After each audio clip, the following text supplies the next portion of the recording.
Subscribe कीजिए BBC media YouTube channel को और दबाइए बेल आइकन को ताकि आपको हमारी वीडियोस मिले सबसे पहले।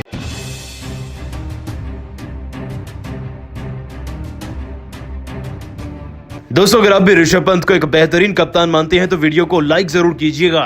दोस्तों, दिल्ली और राजस्थान की टीम के बीच में खेले गए घमासान मुकाबले में अंतिम ओवर्स में पंत से एक ऐसी गलती हो गई कि दिल्ली की टीम चाहकर भी इस जीते हुए मुकाबले में नहीं जीत पाई। तो आखिरकार वो गलती क्या थी वो तो आपको बताएंगे, लेकिन उससे पहले आप सभी को क्या लगता है, ऋषभ पंत और संजू सैमसन में कौन बेहतर कप्तान है? नीचे कमेंट करके जरूर बताइएगा। दोस्तों, आईपीएल 2021 का 7वां मुकाबला दिल्ली कैपिटल्स और राजस्थान रॉयल्स की टीम के बीच में मुंबई के वानखेड़े के मैदान में खेला गया और इस मुकाबले में ऋषभ पंत की दिल्ली कैपिटल्स तो वहीं संजू सैमसन की राजस्थान रॉयल्स में बहुत ही बड़े बदलाव भी हुए। और आपको बता दें कि मुकाबले की शुरुआत पूरी तरीके से राजस्थान की टीम के नाम थी। राजस्थान की टीम ने टॉस जीतकर पहले गेंदबाजी का फैसला किया और बिखेर कर रख दिया था दिल्ली की टीम के खिलाड़ियों को। शुरुआती दौर में सलामी जोड़ी मात्र 12 रन बनाकर एक साथ पवेलियन पहुंच गई थी दिल्ली की टीम की। और दोस्तों, देखते ही देखते अजिंक्य रहाणे और स्टोइनिस के भी बहुत ही कम रनों पर आउट होने के बाद दिल्ली की टीम के 36 पर 4 विकेट थे। लेकिन इसी बीच ऋषभ पंत ने 170 के स्ट्राइक रेट से अपनी पारी में 9 चौके जड़कर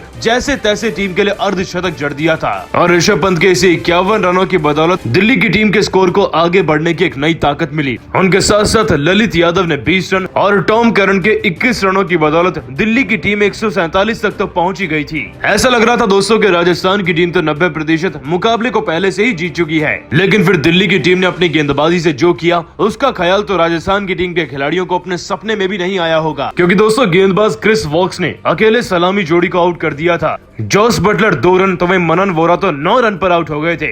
इसके बाद सैमसन और शिवम दुबे भी अपनी पारी में 4 और 2 रन लगाकर पवेलियन पहुंच गए। हालांकि इसी बीच डेविड मिलर ने फिर 62 रनों की पारी खेलकर टीम को बड़ी अच्छी तरीके से संभाला और 100 के पार पहुंचा दिया था। लेकिन दोस्तों, मिलर की इतनी शानदार पारी के बावजूद अंतिम ओवर्स में जीतने के लिए 12 गेंदों में 27 रन चाहिए। और दोस्तों, मोरिस ने आते ही रबाड़ा को 19वें ओवर में 2 छक्के जड़कर 90% तो मैच को खत्म कर ही दिया था। और फिर अंतिम ओवर में भी टॉम करन को 2 छक्के जड़कर मोरिस ने पूरे मुकाबले को 2 गेंदें शेष रहते ही जिता दिया। लेकिन दोस्तों, क्या आप सभी जानते हैं कि इस मुकाबले के दौरान ऋषभ पंत से एक भयंकर गलती हो गई थी, जिसके चलते चाहकर भी नहीं जीत पाई दिल्ली की टीम। दोस्तों, ये पूरा वाक्य पारी के 18वें ओवर का है। उस दौरान टॉम करन गेंदबाजी कर रहे थे और स्ट्राइक पर थे सुपरस्टार क्रिस मॉरे और नॉन स्ट्राइकर एंड पर उनका साथ निभा रहे थे जयदेव उनादकट। दोस्तों, उस समय पर उनादकट का विकेट ही नहीं बल्कि एक रन भी बहुत ज्यादा कीमती था। इस ओवर की पहली गेंद पर एक शॉट लगाने के बाद क्रिस मॉरिस 2 रन लेना चाहते थे ताकि स्ट्राइक उन्हीं के पास वापिस आ जाए। लेकिन 1 रन पूरा करने के बाद उनादकट समझ चुके थे कि अगर वो दूसरा रन दौड़ेंगे तो शायद वो आउट हो जाएंगे।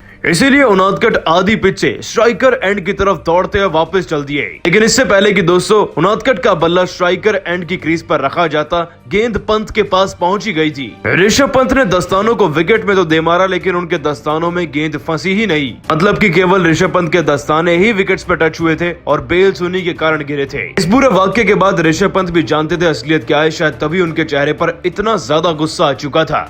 परंतु दोस्तों, ये गलती हार का कारण ऐसे भी बनी क्योंकि जयदेव उनादकट उस समय 4 रन बना चुके थे और जब मुकाबला खत्म हुआ तो जयदेव उनादकट के खाते में 11 रन दर्ज थे। और जाहिर सी बात है दोस्तों कि अगर उनादकट आउट हो जाते तो उनके बाद तो और कोई खिलाड़ी बल्लेबाजी करने लायक भी नहीं था। मतलब कि उस विकेट से प्रेशर बन जाता और दिल्ली की टीम के जीतने के चांसेस भी ज्यादा हो जाते। लेकिन इनमें से एक भी काम ना हो पाया। कहीं ना कहीं दोस्तों ऋषभ पंत की यही गलती दिल्ली की टीम पर बहुत ही ज्यादा भारी भी पड़ी है। परंतु दोस्तों, आप सभी को क्या लगता है, क्या वाकई में ऋषभ पंत की गलती की वजह से दिल्ली की टीम हारी या नहीं? नीचे कमेंट करके जरूर बताइएगा। तो दिल्ली की टीम को एक रोमांचक मुकाबले में खदेड़कर राजस्थान की टीम ने आखिरकार आईपीएल 2021 की अपनी पहली जीत को पा लिया है। लेकिन क्या आप सभी जानते हैं कि इस जीत को हासिल करना इतना भी आसान नहीं था और अंतिम ओवर का रोमांच तो कुछ ऐसा था जिसके बारे में जानकर आपके भी होश उड़ जाएंगे।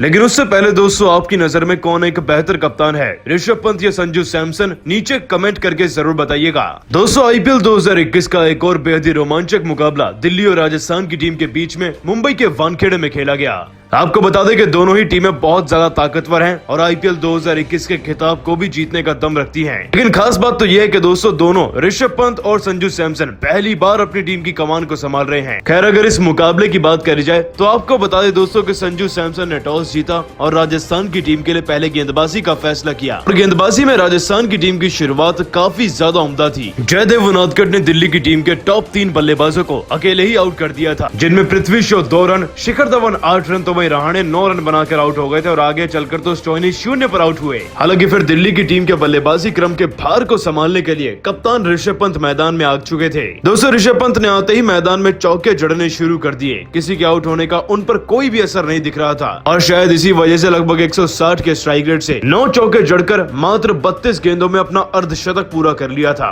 इसके अलावा ललित यादव और टॉम करन ने भी 20 और 21 रनों की पारी खेली। कुछ इसी प्रकार दोस्तों लड़खड़ाते हुए दिल्ली की टीम अपनी बल्लेबाजी से कहीं न कहीं 147 तक पहुंच गई थी, कि उनकी टीम ने तब तक 8 विकेट भी गंवा दिए थे। और राजस्थान जैसी टीम जिसके पास खिलाड़ियों की भरमार है, बल्लेबाज एक से बढ़कर एक है, ऐसी टीम के लिए लक्ष्य चेस करना तो बहुत ही आसान सी बात है। लेकिन दोस्तों कहते हैं कि क्रिकेट के मैदान पे जैसा अक्सर आप सोचते हैं वैसा बिल्कुल भी नहीं होता और ऐसा ही शायद राजस्थान के साथ हुआ। दोस्तों राजस्थान की टीम के तो टॉप 4 बैट्समैन बुरी तरीके से फ्लॉप रहे। इनमें जॉस बटलर 2 रन, मनन वोरा 9 रन, संजू सैमसन 4 रन और शिवम दुबे भी 2 रन पर आउट हो गए थे। और ऐसा लग रहा था कि दिल्ली की टीम अब इस मुकाबले में तगड़ा कमबैक कर चुकी है और जीत कर ही जाएगी मुकाबले को। लेकिन फिर मैदान में डेविड मिलर की एंट्री हुई, जिन्होंने अपनी टीम के लिए 65 रनों की ऐसी महत्वपूर्ण पारी खेली कि राजस्थान की टीम की जीतने की उम्मीदें 2 गुनी नहीं बल्कि 10 गुना हो चुकी थी। परंतु फिर देखते देखते रियान पराग, राहुल तेवाती और मिलर भी आउट हो गए।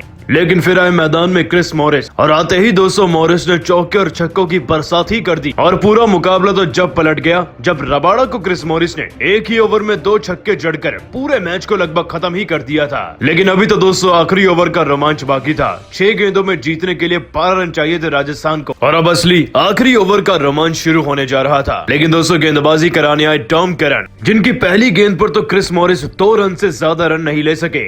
लेकिन अगली गेंद पर मॉरिस जो करने वाले थे उसे देखकर तो पंत के भी होश उड़ गए थे। दोस्तों टॉम करन ने गलती कर दी शॉर्ट लेंथ गेंद डालने की और मॉरिस ने उसी पर एक ऐसा खतरनाक छक्का जड़ दिया कि पूरा गेम वहीं फिनिश हो चुका था। और अब जीतने के लिए राजस्थान की टीम को 4 गेंदों में मात्र 4 रन ही चाहिए थे, जिसके बाद तीसरी गेंद पर तो मॉरिस ने कोई रन नहीं लिया। लेकिन फिर चौथी गेंद पर स्क्वायर लेग की तरफ से मॉरिस ने एक और छक्का जड़कर बड़ी आराम से अपनी टीम को 2 गेंदें शेष रहते जिता दिया। दोस्तों ये मॉरिस ही थे जो ये कारनामा कर पाए हैं। 18 गेंदों में 36 रन जड़कर अपनी टीम को हारे हुए मैच में जिताया है। रबाड़ा जैसे गेंदबाजों की धुनाई कर दी और सबको बता दिया कि आखिरकार क्यों वो दुनिया के सबसे बेहतरीन ऑलराउंडर्स में से एक हैं। चाहे दोस्तों कुछ भी हो, ये आखिरी ओवर का रोमांच एक अलग ही एहसास था। और आप सभी राजस्थान की टीम की मेहनत के साथ इस जीत को 10 में से कितने नंबर देंगे नीचे कमेंट करके जरूर बताइएगा।